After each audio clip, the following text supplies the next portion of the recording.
आपण अनेकदा नकळत अशा प्रकारची माहिती, अनुभव किंवा गोष्टी निवडतो, जी आपल्या आतल्या नकारात्मक भावनांना अधिक बळकट करत असतात.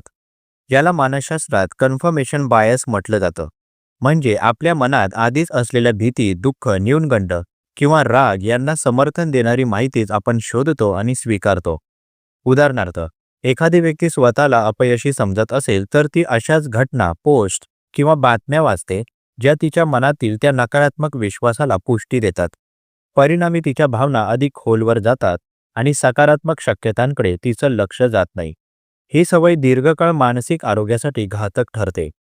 त्यामुळे जाणीवपूर्वक अशा सवयींवर नियंत्रण ठेवणं, सकारात्मक व संतुलित माहिती शोधणं आणि स्वतःच्या विचारसरणीकडे सजगपणे पाहणं गरजेचं आहे.